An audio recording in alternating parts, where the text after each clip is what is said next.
Je suis sur ce qu'on appelle un bassin d'alimentation et de captage. Sur ma ferme, il va y avoir l'équivalent de l'eau de 2000 hectares autour de moi qui vont passer parce que je suis un petit bassin versant et mon bassin versant va retourner dans un autre bassin versant qui va alimenter toute la ville d'Évreux en eau potable.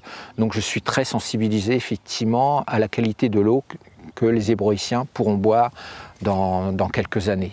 Quand je suis en train de traiter dans mes champs, je me protège, j'ai un masque, j'ai ce qu'il faut pour me protéger, sachant qu'effectivement tout pesticide est dangereux pour la santé. Et ce qui me perturbe énormément, c'est de voir quelqu'un qui fait du jogging, qui passe sur la route, voir un cycliste qui lui n'est absolument pas protégé. Et le fait d'utiliser beaucoup moins de pesticides, ça me rassure, ça me satisfait. L'idée d'un troupeau comme ceci, c'est que ce sont avant tout des herbivores. Donc moi, j'ai toujours voulu axer mon système sur l'herbe, même si je suis plutôt dans une région séchante. Et en même temps, j'ai toujours voulu que cette herbe serve à ma rotation, parce que j'ai aussi des céréales à côté, je vais faire du maïs, du blé, des choses comme ça. Et donc, j'ai toujours voulu que ces prairies rentrent dans ma rotation.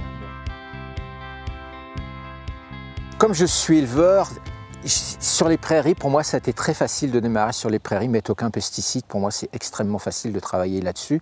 Ce qui m'a interpellé, c'est qu'effectivement, sur le côté céréales que j'ai à côté, j'étais très utilisateur. Et tout doucement, je suis commencé à aller voir les maladies sur mon blé et à trouver des indicateurs et me dire, bah non, ça... je suis peut-être limite par rapport à cet indicateur-là, mais je ne vais pas traiter, je vais voir. Aujourd'hui, ça fait pas mal d'années que je ne traite plus et je n'ai plus de fusariose. Donc je constate qu'effectivement, on peut s'en passer si on a mis en place un certain nombre quand même de précautions, notamment choisir des variétés résistantes de blé, un certain nombre de critères, quoi. Mais on peut aussi y arriver. Je suis même très satisfait du système que j'ai mis en place, même si effectivement, il faut toujours que j'évolue. Donc effectivement, je vais produire moins que mes collègues, mais j'ai aussi des charges moindres aussi, ce qui fait que j'atteins un objectif de revenu qui correspond à mes attentes.